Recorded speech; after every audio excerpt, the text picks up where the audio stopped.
The same people building the most powerful AI systems on Earth are now asking for caution. Recently, Sam Altman, the CEO of OpenAI, spoke publicly about superintelligent AI, and his message was clear. The biggest risks are still unknown. Governments need to prepare, and we may not fully understand what we're creating. Well, that's not coming from a critic. That's coming from one of the main architects of modern AI, and that's the reason why it's so important to take it very serious. Altman wasn't saying AI is evil. What he said was more subtle and arguably more important.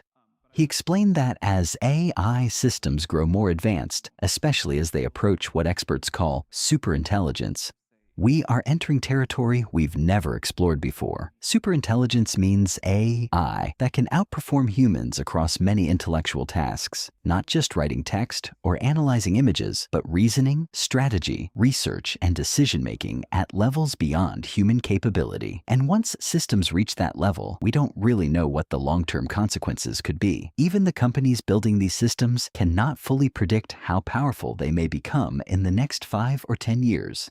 Progress is accelerating. Investment is exploding. AI models are getting larger, more capable, and more autonomous. He urged policymakers to start thinking now about how to regulate and manage extremely advanced AI systems, because once a technology becomes deeply integrated into economies, governments, and infrastructure, controlling it becomes much harder. In simple terms, don't wait until something is too powerful to manage before you create rules for it.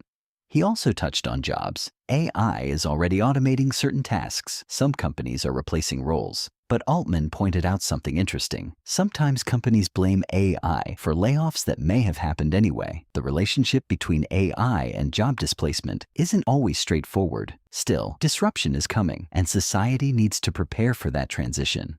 What makes this moment different from previous technological revolutions is speed. The internet took years to mature. Smartphones evolved gradually, but AI development today feels compressed. Breakthroughs are happening faster. The competition between companies is intense. Countries are investing billions. Chip manufacturers are racing to build faster hardware. Data centers are expanding rapidly. Altman's warning is strategic. If superintelligent AI becomes as transformative as many experts predict, then it will reshape industries, labor markets, military systems, and global power structures. So when someone like Sam Altman says the biggest risks remain unknown, it's worth paying attention, because unknown risk is often more dangerous than the known. We know how to manage traditional software. We know how to regulate industries like banking or energy. But regulating intelligence, especially intelligence that improves itself, is something humanity has never had to do before. Technology rarely slows down on its own. It moves forward because competition pushes it forward. The only question is whether our systems, laws, and societies can keep up. And when even the builders are asking for caution, that tells you something important, that how much control we'll have over the systems we create.